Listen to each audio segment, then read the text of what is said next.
ওই প্যানেলের মধ্যে একজনকে আপনারা সদস্য ইনক্লুড করেছেন যে 5 আগস্ট পরবর্তী সময়ে আমাদের বীর শ্রেষ্ঠ মতিউর রহমানকে প্লেন হাইজ্যাকার বলেছে।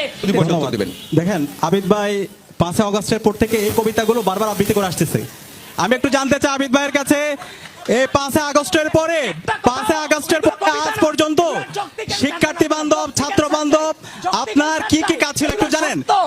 কবিতার বাইরে 5 আগস্টের পরে আজকে 1 বছর হয়ে গেল, এই 1 বছরে আপনার শিক্ষার্থী বান্ধব ছাত্র বান্ধব কি কাজ ছিল? এই যে ভাই কথা বলতে দেওয়া হচ্ছে ভদ্রতা। আবিদ ভাইয়ের এই মানে এটা আমি ঢাকা বিশ্ববিদ্যালয়ের মেধাবী শিক্ষার্থী আবিদ ভাই থেকে সেটা প্রত্যাশা করি।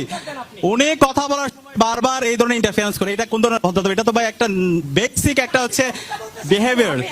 যখন এইগুলো রিপ্লাই দেওয়ার পর যখন উনি বারবার এই কবিতার মতো মিথ্যা জিনিসগুলো আবৃত্তি করে তখন আর কিছু বলার থাকে না। এই বিষয়গুলো আমরা অনেকবার বলেছি, অনেকবার এগুলো ক্লারিফিকেশন দেওয়া হয়েছে এবং উনি যে বিষয়টা বলতেছে উনি বারবার, যেমন কিছুদিন আগে শিবিরের বিভিন্ন হচ্ছে ওনার সকল অপকর্ম বলে তিনি হচ্ছে পাঠ করেছিল 71.org থেকে।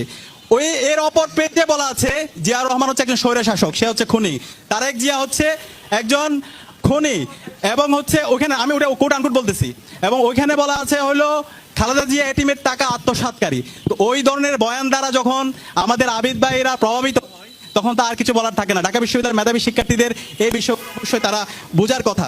এবং আজকে আমরা যখন ডাকসু নিয়ে আলাপ করছি, একটা হচ্ছে এই ডিবেটে আলাপ হওয়ার কথা, আমরা কি করতে চাই, শিক্ষার্থীদের নিয়ে আমাদের ভাবনা কি, আমাদের চিন্তা কি।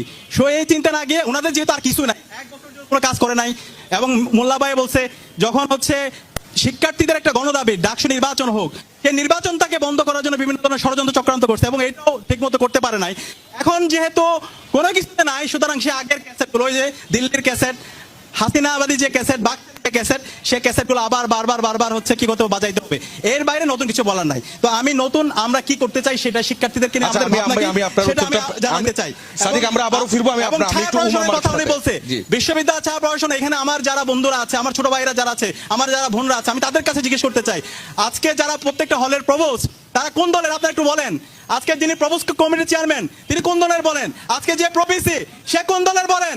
সবার কাছে পরিষ্কার সেটা একটা দলের, সেটা হচ্ছে সাদা দল, সেটা হচ্ছে বিএনপি। এবং আজকে যে ডাকসু নির্বাচন হওয়ার পরে প্রতিদিন রাতে 8টা 9টা 10টা 12টা বাজেও ওহি নাজিল হয়, বিজ্ঞপ্তি নাজিল হয়। বিজ্ঞপ্তিগুলো কার পক্ষে? সবগুলো একটা দলের পক্ষে, একটা ছাত্র সংগঠনের পক্ষে। তাহলে এরপর যদি ছায়া সংগঠন, ছায়া আমরা নাকি বিশ্ববিদ্যালয়ের প্রশাসনের ছায়া হচ্ছে কি প্রশাসন, আরে ভাই ছায়া প্রশাসন তো আপনারাই, আপনারা যেভাবে চাইতেছেন, আপনারা যাই চান তারা সব দিচ্ছে, এরপরও আর কত ভিকটিম রোল প্লে করবেন। এবং এর মাধ্যমে আপনাদের মানে হচ্ছে কি বলে কোনো এজেন্ডা নাই।